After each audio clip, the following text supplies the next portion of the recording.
السلام علیکم ناظرین، آج روزے کا دن ہو چکا ہے اسٹارٹ، اور مفتی صاحب نے ہمیں ٹائم دیا تھا آ جانے کا، تو ہم اپنے ٹائم پہ موجود ہیں۔ تو آج ہم جو اسپیشل ایک ٹاپک لے کر آئے ہیں وہ یہ ہے کہ روزے کی فضیلت اور فرضیت، اور روزے کے اندر ہمیں کیا کیا چیز کی جو ہے نا وہ پابندی کرنی چاہیے جس سے ہمارا روزہ مکروہ نہ ہو سکے۔ تو آج مفتی صاحب ہمیں یہ ساری چیزیں بتائیں گے، تو ہم چلتے ہیں مفتی خرم صاحب کی طرف اور ان سے پوچھتے ہیں اس کے بارے میں۔ السلام علیکم مفتی صاحب، کیسے ہیں آپ؟ ٹھیک ہیں؟ وعلیکم السلام ورحمۃ اللہ، اللہ کا شکر۔ آپ سنیں حسین بھائی، کیا حال چال ہے؟ اللہ کا شکر ہے سر، بہت شکریہ سر، آپ نے آج بھی ہمیں ٹائم دے دیا، کیونکہ آپ کا ٹائم اس وقت بہت ٹف چل رہا ہے مجھے پتا ہے، لیکن پھر بھی آپ نے ہمارے چینل کو پریفر کیا کہ نہیں یار آپ آئیے۔ اور مفتی صاحب آج جو ہے روزے اسٹارٹ ہو چکے ہیں، اس کے حوالے سے ہم تھوڑا سا، جیسے میں نے ابھی بتایا تھا کہ آج کا ٹاپک ہمارا یہ ہے، تو اس پہ ہماری عوام کو تھوڑا سا بتائیے کہ جو ویور ہمیں دیکھ رہے ہیں کہ اس پہ ہمیں کیا کیا احتیاط کرنا ضروری ہوتی ہے جس سے ہمارا روزہ جو ہے وہ کنٹینیو رہے۔ تو پلیز اس بارے میں تھوڑا سا بتائیے۔ بسم اللہ الرحمن الرحیم والصلاۃ والسلام علی رسولہ الکریم، اما بعد۔ میں ایک مرتبہ پھر آپ کا شکریہ ادا کرنا چاہوں گا کہ آپ کے توسط سے مجھے دین کی بات کرنے کا اور دوسرے اپنے مسلمان بھائیوں تک پہنچانے کا موقع میسر آیا۔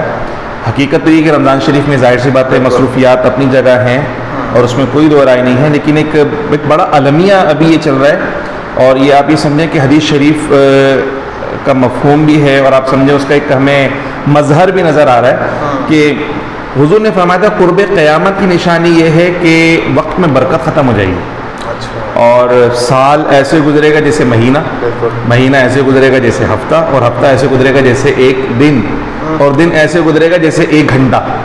تو آپ دیکھ سکتے ہیں کہ بالکل یہی کیفیت ہے۔ تو مصروفیات بالکل اپنی جگہ، ہم نے اپنے بزرگوں کے معاملات کو دیکھا، اپنے گھر والوں کے معاملات کو دیکھا، اپنے گھر میں اپنے والدین کے معاملات کو دیکھا۔ 20-25 سال پہلے کی اگر ہم بات کریں تو وہ سارے کام کر لیا کرتے تھے دن کے اندر، رشتہ داروں سے ملنا بھی ہو جاتا تھا، الیگ سلیگ بھی ہو جاتی تھی، دعوتیں بھی، سب کچھ ہو جاتا تھا۔ اور آج ہم اتنی ساری فیسلٹیز کے ساتھ زندگی گزار رہے ہیں، مگر جو ہے وہ ہمارے پاس وقت نہیں ہے۔ ہر شخص یہ کہتا پھر رہا ہے کہ جی وقت نہیں ہے۔ تو میں سمجھتا ہوں کہ یہ حدیث مبارکہ میں جو سرکار نے فرمایا تھا اس کے ایک طرح سے عملی اظہار ہے کہ وقت میں 24 گھنٹے ہی ہیں، ابھی دن کے پہلے بھی 24 گھنٹے تھے، مگر یہ ہے کہ اس میں وقت میں برکت ختم ہو گئی ہے۔ حالانکہ پہلے ٹائم مینجمنٹ پہ کوئی کورس نہیں کرواتا تھا، اب تو کورس کروائے جاتے ہیں کہ ٹائم مینجمنٹ کے اوپر، مگر پھر بھی ٹائم مینیج نہیں ہو پاتا۔ خیر، اللہ تعالیٰ کی بارگاہ میں بس یہ دعا کرتے ہیں کہ اللہ تعالیٰ ہمیں وقت ضائع کرنے سے بچائے، یہ بہت بڑی نعمت ہے اللہ تعالیٰ کی، اور جو بھی وقت ہمارے پاس میسر ہو اللہ ہمیں خیر پھیلانے میں، خیر کے کام کرنے میں اور اپنی مخلوق کے لیے آسانیاں پیدا کرنے میں ہم کو اپنی خدمت اور اپنا حصہ ملانے کی توفیق عطا فرمائے۔ جیسے کہ رمضان شریف صاحب فگر نے ہم پر، اور رمضان شریف کے حوالے سے ہم نے پہلے بھی آپ سے عرض کی تھی کہ اللہ تعالیٰ نے دو خاص اس کے تعارف قرآن کے اندر بیان فرمائے تھے کہ ایک تو قرآن اور دوسرا رمضان۔ رمضان کی جو روزے ہیں اللہ سبحانہ و تعالیٰ نے قرآن مجید فرقان حمید میں ارشاد فرمایا سورہ بقرہ میں، یا ایھا الذین آمنوا کتب علیکم الصیام کما کتب علی الذین من قبلکم لعلکم تتقون۔ اے ایمان والوں، تم پر روزے فرض کیے گئے جیسا کہ پہلی امتوں پر روزے فرض کیے گئے تھے تاکہ تم پرہیزگار بن جاؤ۔ اس آیت مبارکہ سے ایک تو یہ بات پتہ چلتی ہے کہ روزے فرض ہیں، یعنی عبادات میں اگر ہم اس کی کیٹیگری دیکھنا چاہیں کہ فرض، واجب، سنت، مستحب کس کیفیت میں ہے، تو ہم کو پتہ چلا کہ روزہ جو ہے وہ فرض ہے، اور دین اسلام کے جو 5 بنیادی ارکان ہیں اس کے اندر سے ایک اہم ترین رکن ہے۔ اس کو ادا کرنا بھی ضروری ہے اور اس پر ایمان لانا بھی ضروری ہے۔ اگر کوئی اس کا انکار کر دے کہ وہ روزوں کو فرض ہی نہیں مانتا تو ایسا شخص دائرہ اسلام سے خارج ہو جائے گا۔ تو یہ روزے اللہ سبحانہ و تعالیٰ نے فرض کیے ہیں۔ اچھا، صرف ہم پہ فرض نہیں ہے، اللہ نے قرآن میں فرمایا کہ ہم سے پہلی قوموں کے بھی اللہ نے روزے فرض کیے تھے، مگر ہم پر جو روزے فرض ہوئے، ہم پر جو روزے فرض ہیں اس میں اور پہلی جو قوموں پہ روزے فرض ہیں اس میں تھوڑا سا ڈفرینس ہے۔ پہلی بات تو یہ ہے کہ جو ہم پہ روزے فرض ہوئے وہ ہجرت کے بعد تقریباً 18 مہینے کے بعد، یعنی دوسرے سنہ ہجری کے اندر 2 سنہ ہجری میں رمضان کی روزے فرض ہوئے، اور شعبان کا مہینہ تھا جس میں یہ والی آیت مبارکہ نازل ہوئی جس میں اللہ نے روزوں کی فرضیت کا حکم دیا۔ اچھا، پہلی امتوں پر بھی روزے فرض تھے، ہم پر بھی فرض ہے۔ ڈفرینس کیا ہے؟ پہلی جو امتیں تھیں ان کے جو روزے تھے نا وہ رات سے شروع ہو جاتے تھے. اچھا. یعنی جب بندہ سویا نا رات میں تو اب اس کے وہ کھانے پینے کی اجازت نہیں تھی, اس کا روزہ شروع. اب وہ اگلے دن مغرب میں ہی روزہ کھولے گا. ابتدائی اسلام کے اندر بھی ایسے ہی تھا کہ افطار کے بعد تراویح, جب تک آپ جاگ رہے ہیں کھانے پینے کی اجازت ہے, لیکن جیسے ہی آپ سو گئے تو پھر اب سحری کی اجازت نہیں ہے, کھانے کی اجازت. اب دا ویری نیکسٹ ڈے مغرب کے بعد ہی آپ کو افطار کرنا ہے, مغرب کے وقت ہی آپ نے روزہ کھولنا ہے. ابتدائی اسلام میں بھی ایسے ہی تھا, مگر اللہ سبحانہ و تعالیٰ نے اپنے پیارے حبیب صلی اللہ علیہ وسلم کو رحمت للعالمین بنا کر ہم پہ مبعوث فرمایا, اور ان کے صدقے میں اللہ نے بہت سی آسانیاں ہم کو عطا فرمائی. آپ دیکھیں نا کہ اتنی بڑی آسانی اور اتنا کرم ہے ہم پر کہ پہلے کی قومیں نیکی کرتی تھیں اور نیکی کرنے کے بعد ان کی نیتوں کو جانچا جاتا تھا. اگر وہ اللہ کے لیے ہوتی تو ثواب ملتا تھا, اور اگر اللہ کے لیے نہیں ہوتی تو ثواب نہیں ملتا تھا. اور ہم پر اللہ نے یہ کرم فرمایا اپنے حبیب کے صدقے میں, حضور نے فرمایا کہ مومن اگر نیکی کی صرف نیت کر لے تو اس کو ثواب مل جاتا ہے, اور جب وہ عمل کرتا ہے تو اللہ سبحانہ و تعالیٰ سے دگنا ثواب عطا فرماتا ہے. اور گناہ کی اگر نیت کر لے تو گناہ نہیں لکھا جاتا جب تک وہ گناہ کر نہ لے. ٹھیک ہے نا, تو یہ ایک خاص فضل ہے. تو ابتدا میں ایسی تھا کہ اسلام کے اندر بھی ایسے ہی روزہ تھا. تو ایک صحابی رسول صلی اللہ علیہ وسلم مزدور تھے وہ, تو جب شام کو گھر پہنچے تو بیگم نے کہا اچھا میں گرم گرم آپ کے لیے کھانا پکاتی ہوں. اب بھوک لگ رہی تھی, روزے سے تھے, تو کھانا پکاتی ہوں. جب وہ بیگم کھانا پکانے کے اندر مشغول ہوئی تو وہ صحابی رسول نے ٹیک لگا لی, تھوڑا میں آرام کر لیتا ہوں. ان کی آنکھ لگ گئی. اب جب آنکھ لگ گئی تو وہ سو گئے. اب جب بیگم کھانا پکا کے لے کر آئیں تو وہ تو لگے اب تو روزہ شروع ہو گیا. کھایا کچھ نہیں, پہلے دن کی بھوک لگ اور اگلے دن کا روزہ شروع ہو گیا دوبارہ سے. اللہ اکبر. اب اگلا دن بڑی نقاہت اور کمزوری کے ساتھ گزرا. حضور کی بارگاہ میں جب پہنچے تو حضور نے پوچھا کہ بھئی کیا بات ہے, اتنی نقاہت اور کمزوری؟ تو انہوں نے پوری داستان حضور علیہ الصلوۃ والسلام کی بارگاہ میں عرض کیا, رسول اللہ کل ایسا ایسا ہوا تو میں کل روزہ افطار ہی نہیں کر سکا, میری آنکھ لگ گئی تھی, اور پھر دوبارہ نیا روزہ شروع ہو گیا, تو اس لیے اتنی نقاہت اور کمزوری ہے. تو اللہ سبحانہ و تعالیٰ کی بارگاہ سے حضور کی امت کے لیے خاص ریلیف اللہ نے نازل فرمایا قرآن مجید فرقان حمید میں کہ اب تمہیں کھانے پینے کی اجازت ہے جب تک رات کا اندھیرا صبح کی سفیدی سے جدا نہ ہو جائے, کھانے پینے کی اجازت ہے. تو اب جو سحری ملی ہے در حقیقت حضور کی برکت سے ملی, یہ سحری پہلی امتوں میں نہیں تھی. تو یہ جو سحری ہے خاص امت رسول صلی اللہ علیہ وسلم کا تحفہ ہے کہ اب انہیں طلوع فجر تک, صبح صادق تک, یعنی فجر کی نماز کا وقت ہونے سے پہلے تک کھانے کی اجازت ہے. اگر سو گئے تو کوئی بات نہیں, دوبارہ اٹھیں گے تو ان کو کھانے کی اجازت ہے. کھانے پینے سے ان کے روزے پہ کوئی فرق نہیں پڑے گا. اب روزہ کب شروع ہوگا؟ کہا جب صبح صادق ہو جائے گی, جب طلوع فجر ہوگی, فجر کا وقت شروع ہوگا تو روزہ اب شروع ہو جائے گا. تو یہ پہلے کی قوموں میں اور ہمارے روزے میں یہ بنیادی فرق ہے. اچھا, پھر اللہ سبحانہ و تعالیٰ نے جب یہ حکم نازل فرمایا تو رسول اللہ صلی اللہ علیہ وسلم نے, اگر آپ کو یاد ہو اور ہمارے دیکھنے والوں کو یاد ہو, ہم نے گزشتہ پروگرام میں عرض کی تھی کہ حضور کا طریقہ کار کیا تھا. حضور عمل بھی کر کے دکھاتے تھے اور صحابہ کو ذہنی طور پر تیار بھی کرتے تھے, روحانی فائدے بھی بتاتے تھے, دنیاوی فائدے بھی بتاتے تھے, اور آخرت کا فائدہ بھی حضور علیہ الصلوۃ والسلام اپنے صحابہ کو بتایا کرتے تھے. تو جو روزے کی بات آئی تو پیارے آقا صلی اللہ علیہ وسلم نے اپنے صحابہ کو ترغیب دی.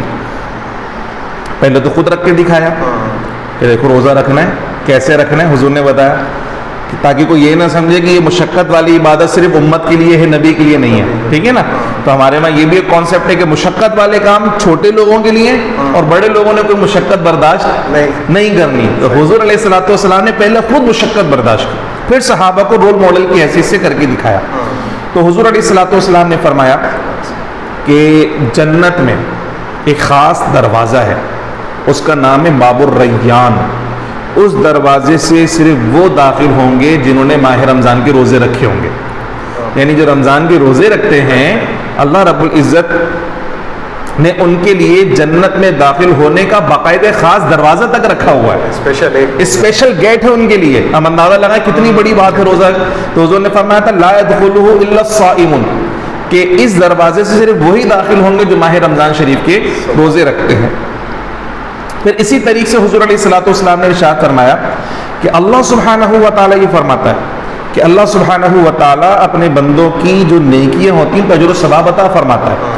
کسی نیکی پر 10 گنا اجر ہے, کسی پہ 70, کسی پہ 700 گنا, اور اللہ جس پہ چاہے جتنا فضل فرمائے.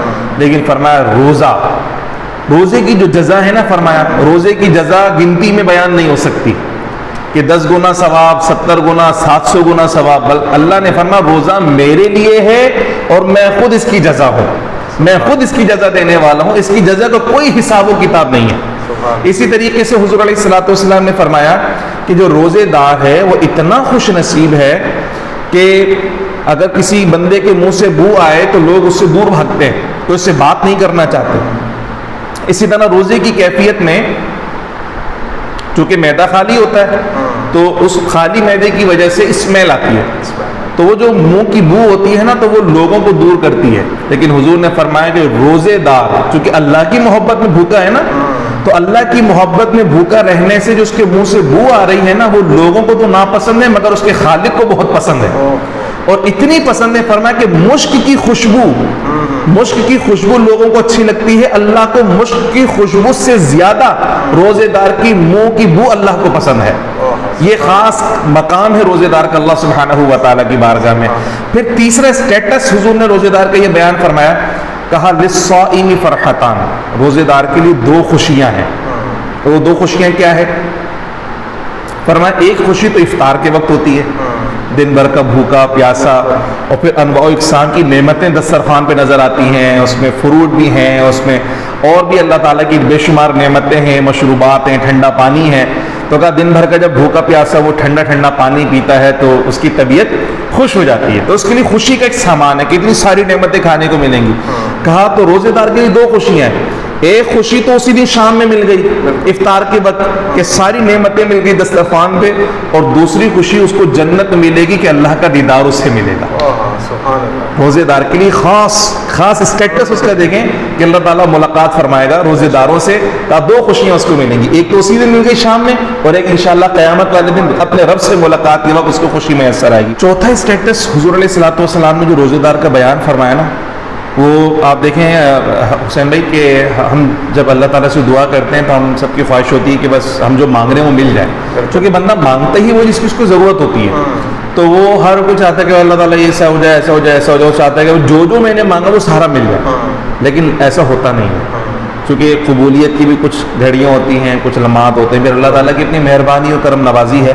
لیکن روزے دار کا اسٹیٹس یہ ہے، حضور نے فرمایا کہ جب افطار کے وقت وہ اللہ سبحانہ و تعالیٰ کی بارگاہ میں دعا کرتا ہے نا، جو آخری کے لمحات ہوتے ہیں، اور یہ خاص طور پہ میں چاہوں گا کہ جو ناظرین کرام اس بات کو خاص طور پہ نوٹ کریں، چونکہ ہمارے میں ایک وبا چل چکی ہے، اور وہ وبا یہ ہے کہ جناب افطار کے وقت بھی ٹیلی ویژن کھولا ہوا سب اس کے اوپر لگے ہوئے ہیں، اب پتہ نہیں کیا واحیات پروگرام آ رہے ہیں، یہ اشتہار وہ اشتہار، الانا بلانا ڈھمکانا، پتہ نہیں کیا کچھ۔ لیکن میں یہ چاہوں گا کہ آپ کے توسط سے یہ ناظرین تک یہ بات پہنچے، اتنا مقبولیت کا وقت ہوتا ہے افطار کا وقت جو ہم خرافات میں گزار دیتے ہیں۔ جب دسترخوان لگا ہوا ہے افطار سے چند لمحات قبل اپنی فیملی کے ساتھ بیٹھ جائیں، سارے بچوں کو بٹھائیں، سارے بڑوں کو بٹھائیں۔ حضور نے فرمایا اس وقت جب روزے دار دعا کرتا ہے نا تو اس کی دعا پر سمندر کی مچھلیاں تک آمین کہتی ہیں، چوٹیاں اپنے بلوں میں آمین کہتی ہیں اس کی دعاؤں پر، اور وہ اسے مقبولیت کا وقت ہے کہ بس اب اللہ سے مانگیں۔ اب اندازہ لگائیں صرف آپ آمین نہیں کہہ رہے، کتنی ساری مخلوقات آپ کی دعا پر آمین کہہ رہی ہے کہ مولا جو یہ مانگ رہے بس اس کو دے دے، جو یہ مانگ رہے اس کو عطا فرما دے، جس کی خواہش پوری فرما دے، اس کی تمنا کو پورا فرما دے۔ ہم تعویذات میں لگے، وظیفوں میں لگے، ادھر بھاگ ادھر بھاگ، فلانا بابا کے بھائی اللہ دے رہا ہے، اللہ فرما رہے مانگو، مگر ہم اس وقت میں نہیں مانگ رہے، تو ہم کیا کریں؟ وہ سب مقبولیت کا وقت ہے، دعائیں مانگیں اس کے اندر، اس کو ضائع نہ کریں۔ اور حضور نے فرمایا کہ جب وہ مانگتا ہے تو اللہ عطا فرماتا ہے اس وقت میں۔ تو یہ اسٹیٹس ہیں روزے دار کے۔ اور پھر جو اللہ سبحانہ و تعالیٰ نے روزہ فرض کیا، جیسے ہم آخری بات کر رہے ہیں فائدے والی، کہ روزہ رکھنے کا بینیفٹ کیا ہے۔ دیکھیں ایک تو بینیفٹ اس کا یہ ہے کہ اللہ سبحانہ و تعالیٰ نے فرمایا کہ ہم نے روزے اس لیے فرض کیے تاکہ تم پرہیزگار بن جاؤ۔ اچھا پرہیز کرنے کا مطلب کیا ہے؟ یہ ہم سب بخوبی سمجھتے ہیں کہ ڈاکٹر صاحب نے کہا اس سے پرہیز ہے، اس کا مطلب ہے کہ یہ چیز آپ کی صحت کے لیے نقصان دہ ہے، آپ نے اسے کیا کرنا ہے؟ بچنا ہے۔ پرہیز کا مطلب بچنا۔ تو اللہ تعالیٰ نے روزہ اس لیے فرض کیا کہ ہم گناہ کے کاموں سے بچ جائیں، وہ کام جو اللہ کی ناراضگی کا سبب بننے والے ہیں، یا وہ کام جو جہنم میں ہمارے جانے کا سبب بننے والے ہیں، ان کاموں سے ہم اپنے آپ کو بچائیں، روکے رکھیں۔ اب یہ کیسے ہوتا ہے؟ آپ دیکھیں گے اور یہ ایکسپیریمنٹ صرف اور صرف روزے کی حالت میں ہو سکتا ہے. دیکھیں اگر کسی شخص کا روزہ ہو, کمرہ بند ہو, ٹھنڈا پانی رکھا ہوا, مزے مزے کے کھانے رکھے ہو, لیکن جو روزے دار ہے نا وہ کھائے گا نہیں, وہ پیے گا نہیں. کیوں نہیں پی رہا؟ یار بند ہے, دروازے بند ہے نا, کوئی نہیں دیکھ رہا, کر لو. لیکن نہیں, اس وقت خاص مراقبے کی کیفیت ہوتی ہے, بندے پر یہ خشیت اور یہ کیفیت طاری ہوتی ہے, کوئی دیکھے یا نہ دیکھے میرا رب مجھے دیکھ رہا ہے. یہ جو کیفیت ہے نا حسین بھائی, اصل روزے کا جو ثمر ہے نا, جو بینیفٹ ہے, اصل کام یہی کرنا ہے بس روزے نے. کیا یہ کیفیت آپ کو پکی کرنی ہے کہ بھائی اللہ دیکھ رہا ہے, اللہ دیکھ رہا ہے. تو میرے پیارے بھائی, جس طرح روزے میں اللہ دیکھ رہا ہے نا, تو افطار کے بعد بھی اللہ دیکھ رہا ہے. جس طرح رمضان میں اللہ دیکھ رہا ہے, اس طرح رمضان کے بعد بھی اللہ دیکھ رہا ہے. تو روزے میں ایک خاص کام اللہ تعالیٰ اسی کیفیت پیدا کرتا ہے کہ حلال چیزیں ہیں لیکن میں نہیں کھاؤں گا. کیوں؟ کیونکہ میں روزے سے ہوں. ٹھیک ہے نا. تو روزے کی کیفیت میں خاص ایک ہمارے لیے کیا ہوتا ہے کہ ہم گناہ سے بچتے ہیں, ہم اللہ تعالیٰ کی ناراضگی سے بچتے ہیں.